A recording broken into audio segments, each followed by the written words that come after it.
Happy anniversary, Cali40rnia, 40 good years. Happy anniversary, Cali40rnia. Our specialty, more than any other specialty, is really about taking care of people and being willing to be an advocate for a patient that no one else wants to take care of.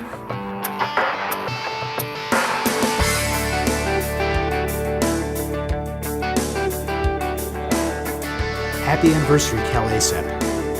Happy anniversary, Cali40rnia.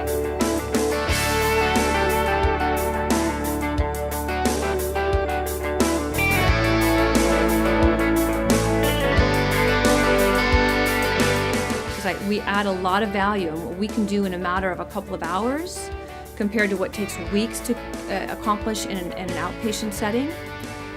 Tremendous value to the outpatient setting and to those providers who are taking care of that patient.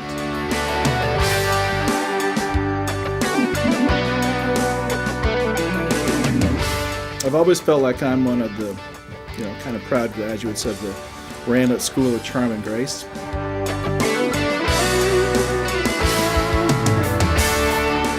I think part of to be effective is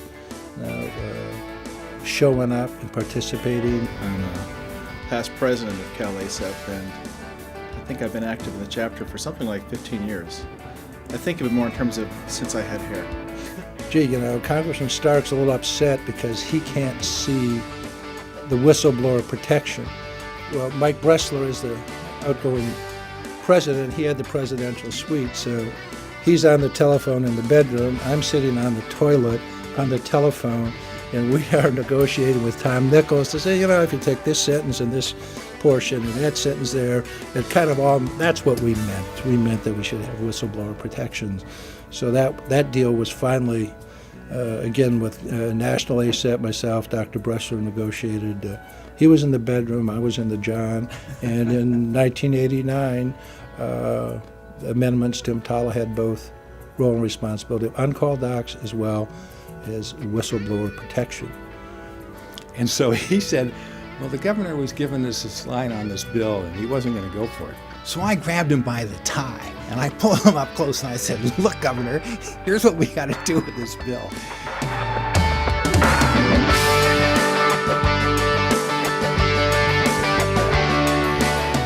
My medical school education was very primary care oriented, and we'd sit in the office behind the internist or behind the family practitioner. I was bored to death. I'm like, oh Lord, I can't sit here for half an hour and listen to someone go on and on about their complaint. I can't do that. So as it turns out, there was this heart attack case coming in, a male, 50 years old, overweight, typical Saturday morning heart attack. And so, then we get the information, this is what's happening. And as the siren's getting louder and louder, and you can tell a paramedic vehicle's getting closer to the doors in the ER, the staff in the ER, almost by magic, just start going over to the door. And they're ready to receive this guy when he comes in. And this was pretty new to me. And I kind of backed into the chapter. The person who really had a lot to do with that was Mike Traynor. At the time, I was a medical director at Saddleback, a young red hot who thought I knew everything. This force of nature named Mike Traynor came to work at Saddleback. He had his roots here in Sacramento. His next door neighbor used to be Dick Majan.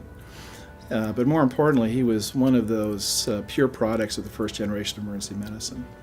He was mostly self-taught, but he was a board examiner, and he was a guy who was full of passion and full of energy and who you just couldn't say no to. So I'm pretty sure at the time Mike was chapter president, and he just couldn't understand why I wasn't more involved in Cal-ACEP. And the rest is history. When I'm talking to a family member who doesn't have access to their managed care doctor, or they've been really having to fight with the system to get the care they need, I at least feel like, but I'm up here in Sacramento and I'm fighting for you. And that sort of connects it all for me. Happy 40th anniversary, Cal ACEP. Happy anniversary, Cal ACEP. Happy 40th anniversary. Looking forward to many more.